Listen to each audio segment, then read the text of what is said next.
Hi, it's the Rossum Vegan Gal here, and I have another healthy living topic for you today. I did speak previously about vitamins and getting them from your food sources, and that was a pretty lengthy video, but I think it was very important that people learn where they can get their nutrients and why they're important. So the same thing applies to minerals. So we're going to go through minerals and talk about them as well, and this might be a little lengthy too, but again, I think it's worthwhile, and hopefully you have a pen and paper where you can write down this information so you know foods that maybe you're not consuming or need to be consuming more of for your benefit. Now, another thing I recommend, which I might not have said in the previous video, was that if you want to see whether your body is actually getting and absorbing these nutrients from your foods, you may want to go and get a blood test done first. To see where your nutrient levels are. And then, when you're consuming more of these foods, get another test again after a little while, a few months maybe, and see if you're actually seeing a difference, because then that would be really good information for you to see. So, first mineral we're going to talk about is calcium. And calcium eases insomnia and helps regulate the passage of nutrients through cell walls. Without calcium, your muscles wouldn't contract correctly. Your blood wouldn't clot and your nerves wouldn't carry messages, so the calcium is really important. If you don't get enough calcium from the food you eat, your body automatically takes the calcium needed from your bones. So again, if you don't get it, your body's going to extract it from its own sources in order to have it for use. If your body continues to tear down more bones than it replaces over the period of years, in order to get sufficient calcium, your bones will become weak and break easily. Deficiency may result in muscle spasms and cramps in the short term, and also osteoporosis. So think about that. So how does this happen?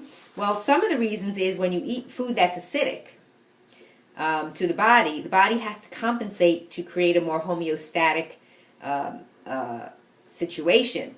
So in order to do that and become more alkaline, it has to take what it needs that is more alkalizing, which is calcium, and they're readily available in your bones and also in your teeth.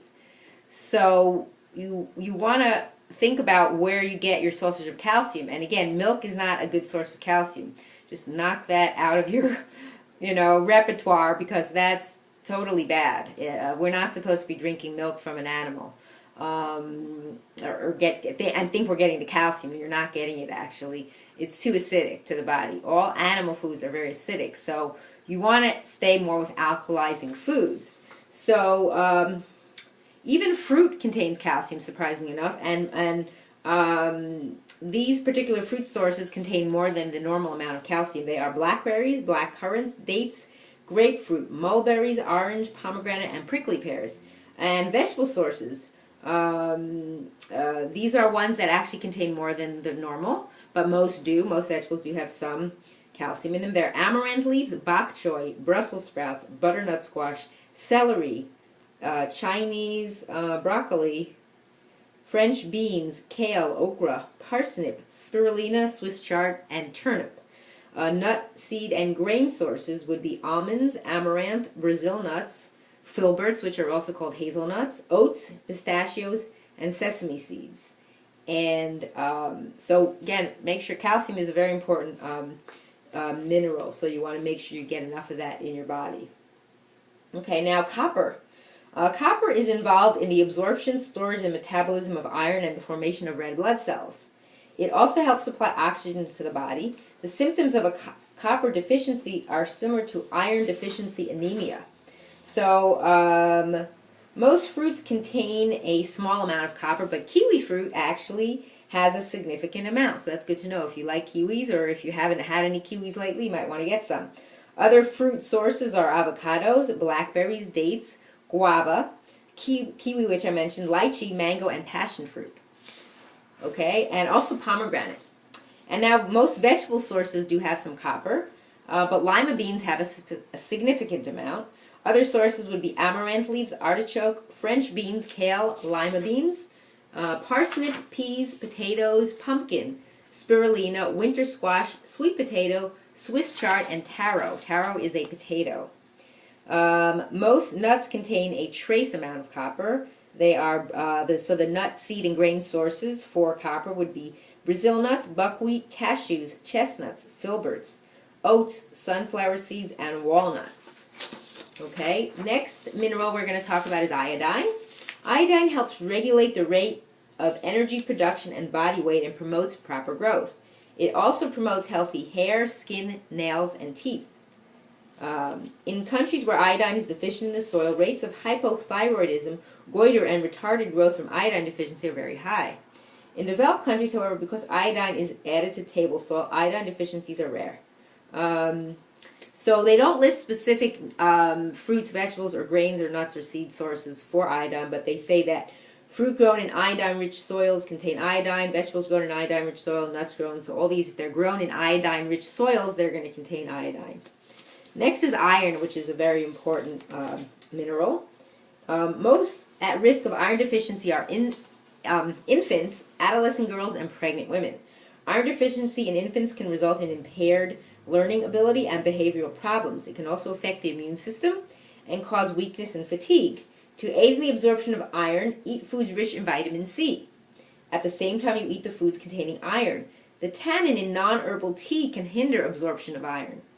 And they're saying if you take an iron supplement and your vitamin E, they say to take if you take an iron supplement, to take it at a different time than vitamin E, as iron supplements will neutralize your vitamin E. It says here also vegetarians need to get twice as much dietary iron as meat eaters. I don't necessarily agree, and I'll tell you why. So when they say about vitamin C sources, so what I do is when I eat a salad, I always put citrus on it. So the salad, the greens, because I eat a lot of greens, have iron in them. So what you want to do is you want to squeeze some citrus on top of it so you're getting your vitamin C, so that helps absorb the iron. Now, before I tell you about the fruits, vegetables, and sources for iron, so my story is that I don't agree with that you have to take more iron. The idea is you have to have nutrients that are available to the body, right, called bioavailable, meaning that the body can use them right away. They're readily available. They don't have to be broken down much. I myself have donated blood for research, and sometimes it's quite a significant amount. And they need to test you. They need to test your hemoglobin to make sure your iron levels are on a fair enough scale where you'd be safe to donate blood. And being a vegan for many years, and I eat a lot of foods that are rich in all nutrients, and they were very surprised to find that my iron levels were at the range of a male, not a female. They were much higher for most of the time. And it's because I eat foods rich in iron. The foods that I would eat a lot of that are very concentrated rich iron sources are spinach, kelp powder, hemp seeds, grapes, and I'm sure that might be on some of these lists, but green leafy vegetables, and especially when I'd be donating, before I knew I was going to donate blood, I would actually eat more of those rich foods, and like I said, my numbers were usually really very excellent. And like I said, then I knew that my body was absorbing the iron from those foods. And again, I don't agree that you need more than a meat eater would eat, because I don't agree that they are really absorbing the iron properly anyway, because animal foods are so hard to digest in the body. So let's get to the fruit sources. While most fruit has some iron, the best source they say is raisins. I'm not a big fan of dried fruit because of the concentrated sugar. I'd rather eat the grapes, personally. Other fruits that have a good amount of iron are avocados, blackberries, blackcurrant, boysenberries, also breadfruit, cherries, dates, figs, grapes, kiwi, lemon, loganberries, lychee, mulberries, passion fruit, persimmon, pomegranate, raspberry, strawberry, and watermelon. Vegetable sources for iron are amaranth leaves, bok choy, Brussels sprouts, butternut squash, French beans, kale, leeks, lima beans, peas, potatoes, pumpkins, spirulina, Swiss chard. I would also add all your green leafy vegetables, all your green leafy ones, not broccoli, but all your lettuces, the different types of lettuces. Most nuts contain a small amount of iron, and they mention the nuts, seeds, and grains that contain iron are amaranth, buckwheat, cashews, coconut, oats, pine nuts, pumpkin seeds, and that's about it. And on to magnesium. Magnesium is needed for bone protein, making new cells, activating B vitamins, relaxing nerves and muscles, clotting blood, and energy production. So magnesium is a very important mineral as well. Insulin secretion and function also require magnesium. Magnesium also assists in the absorption of calcium, vitamin C, and potassium, so they go together. Deficiency may result in fatigue, nervousness, insomnia, heart problems, high blood pressure, osteoporosis, muscle weakness, and cramps. So if you have any of those symptoms, then chances are you're not getting enough magnesium, and magnesium is a very important alkalizing mineral for the body. So now some sources of your fruits for magnesium are avocado, banana, blackberries, black currants, breadfruit, cherimoya, dates, guava, kiwi, loganberries, mulberries, passion fruit, pomegranate, prickly pear, raspberries, and watermelon. And sources for vegetables for magnesium are amaranth, leaves, artichoke, butternut squash, French beans, lima beans, okra, peas, spirulina, and Swiss chard. Next are your nuts, grains, and seed options would be almonds, amaranth, Brazil nuts, buckwheat, cashews, oats, peanuts, and again, I don't recommend regular peanuts, I recommend jungle peanuts, and there's a company called Foods Alive, I'll have a link where you can get them directly from them. Let's see, pine nuts, pumpkin seeds, quinoa. And next is manganese. Manganese, the function of this mineral are not specific since other minerals can perform in its place. Manganese does function in enzyme reactions concerning blood sugar, metabolism, and thyroid hormone function. Deficiency is rare in humans, so that's good to know. It's not something that we need a lot of in our body. Most fruits contain manganese, but the following have a significant amount. They are avocado, banana, blackberries, black currants, blueberries, boysenberries, also cranberries, dates, gooseberries, grapefruit, guava, loganberries, pineapple, pomegranate, raspberry, and strawberry. So you have a lot of options there. Vegetables that contain manganese are amaranth leaves, Brussels sprouts, butternut squash, French beans, kale, leeks, lima beans, okra. Parsnip, peas, potatoes, spirulina, winter squash, sweet potato, Swiss chard, and taro. And then nuts, seeds, and grains. Most nuts contain manganese, but the following have a significant amount. Buckwheat, coconut, and filberts, or hazelnuts. Also macadamia nuts, oats, pecans, pine nuts, pumpkin seeds, brown rice. Next is phosphorus. In combination with calcium, phosphorus is necessary for the formation of bones and teeth and of the nerve cells. Phosphorus is second to calcium in abundance in the body, so it has the most on the scale. It is very widely distributed in both plant and animal food, so it's unlikely that the deficiency would be a problem, so we usually get a lot of that. Fruit sources are avocado, black currants, breadfruit, dates, guava, kiwi, lychee, mulberries, passion fruit, and pomegranates. Vegetable sources are amaranth, leaves, artichoke, Brussels sprouts, celeriac, corn, French beans, lima beans, parsnip, peas, potatoes, pumpkins, spirulina, and taro. Nuts and seeds and grain sources are Brazil nuts, buckwheat, cashews, oats, pine nuts, pumpkin seeds, quinoa, and sunflower seeds. Next is potassium. Potassium is essential for the body's growth and maintenance. It is necessary to keep a normal water balance between the cells and body fluids. So potassium also plays an essential role in proper heart function. Deficiency may cause muscular cramps, twitching and weakness, irregular heartbeat, insomnia, kidney and lung failure. Good sources for potassium in fruits are avocados, bananas, black currants, breadfruit, cherimoya, cherries, Chinese pear, dates, grapefruit, guava, kiwi, lychee, papaya, passion fruit, pomegranate, prickly pear, and watermelon. Vegetable sources would be amaranth leaves, bamboo shoots, bok choy, butternut squash, French beans, lima beans, parsnip, potatoes, pumpkins, spirulina, sweet potatoes, and Swiss chard. Nuts, seeds, and grain sources would be almonds, buckwheat, chestnut, coconut, oats, pistachios, pumpkin seeds, and sunflower seeds. Next is selenium. Selenium is a part of several enzymes necessary for the body to properly function. Generally, selenium functions as an antioxidant that works in conjunction with vitamin E. And as we know, antioxidants are very important to the body. Selenium deficiency is rare in humans. Most fruits contain a small amount of selenium, but dates have a significant amount. Other sources of fruits would be, for selenium, would be bananas, breadfruit, guava, lychee, mango, passion fruit, pomegranate, and watermelon. Vegetable sources are asparagus, Brussels sprouts, French beans, lima beans, mushrooms, parsnip, peas, and spirulina. Most nuts contain selenium, but the following have a more significant amount. They are amaranth, barley, Brazil nuts, buckwheat, cashews, coconut. And as you see, spirulina seems to be in most of these lists.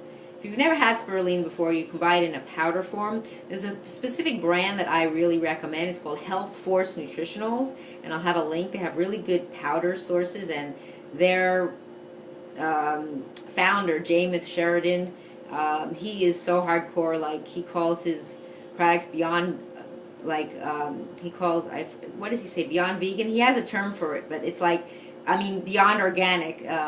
You know, like, it's like on a higher level, even like, you know, energetically, because he really sources out the best ingredients, and he's really into giving you the best products for, you know, what you want to put in your body to stay healthy. So spirulina seems to be a running source of most minerals that I've mentioned, so I just wanted to mention that, okay? Next is sodium. Sodium is required by the body to regulate blood pressure and blood volume. It helps regulate the fluid balance in your body. Sodium also helps in the proper functioning of muscles and nerves. Many people get far more sodium than they need, which tends to cause health problems. Different body types need different amounts of sodium, yes, depending on your exercise level, how much you sweat. And I prefer to get sodium naturally occurring in your food instead of putting salt on your food. The other source I would recommend better is your sea vegetables. Your kelp, your dulse, things like that, nori, things like that are, I think, a better source for using. And I can probably include some links to some sources where to buy, who to get them from, like the dulse powder that I use, and the nori, and the kelp. Okay. Sodium occurs naturally in almost all fresh, whole fruit, but passion fruit has a significant amount. Sodium occurs naturally in almost all fresh, whole vegetables. These have significant amounts: amaranth leaves, artichoke, broccoli, beetroot, bok choy, Brussels sprouts, celery, fennel, kale, spirulina, spaghetti squash, sweet potatoes, and Swiss chard. Most seeds, nuts, and grains have some sodium, but these have more than others: amaranth, coconut, pumpkin seeds, and quinoa. Zinc. This metal is important in a number of key activities, ranging from protein and carbohydrate metabolism to the immune system, wound healing, growth, and vision. So zinc is an important mineral. Severe deficiency can contribute to stunted growth. Deficiencies can sometimes be seen in white spots on the fingernails. Now that, I mean, some people say the white spots are from different things, so you can test yourself. I mean, if you see a lot of white spots on your fingernails, don't forget when they come up, they will take a while to, when your nail grows up, it takes some time for them to maybe go away. So if you're eating more foods rich in zinc, see if you're seeing a difference. Most fruits contain a small amount of zinc, but the following have a significant amount. The avocados, blackberries, dates, loganberries, pomegranates, and raspberries. Vegetable sources are amaranth leaves, asparagus, bamboo shoots, Brussels sprouts, corn, French beans, lima beans, okra, peas, potatoes, pumpkin, spirulina, and Swiss chard. And then your nuts, seeds, and grain sources. Most nuts have some zinc, but these have the most significant amount: buckwheat, cashews, oats, pine nuts, pumpkin seeds, sunflower seeds. So zinc is our last mineral, and I hope this has helped you understand more about the minerals that your body needs, why they're important, what their significance is, or if you have a deficiency and you notice in your body things are happening that don't normally happen, that may mean that you're lacking in that nutrient. So you may want to add more based on what I gave you, you know, what natural sources you can get them. And again, like I said, I recommend getting tested first, seeing what all your levels are, and then, you know, if you're consuming more of those foods, get tested again. Now, the other issue is, as a vegan, when you're getting tested, the charts that they have, the medical charts, are more for people on the regular standard American diet. So the numbers may not equate, because some people think, oh, I'm low in calcium, but if I'm getting the sources that my body can actually use, I may not need as much because my calcium sources are much better. So based on those charts, they're not necessarily appropriate for people like me who's a long-term vegan. And I haven't seen yet anyone create a chart for vegans to show what they actually need. So basically the charts that they give you are relative, like, if you're in the right amount or your deficiency is high or low, based on if you're a vegan. If you're not a vegan, then it won't apply, or vegetarian for a long time.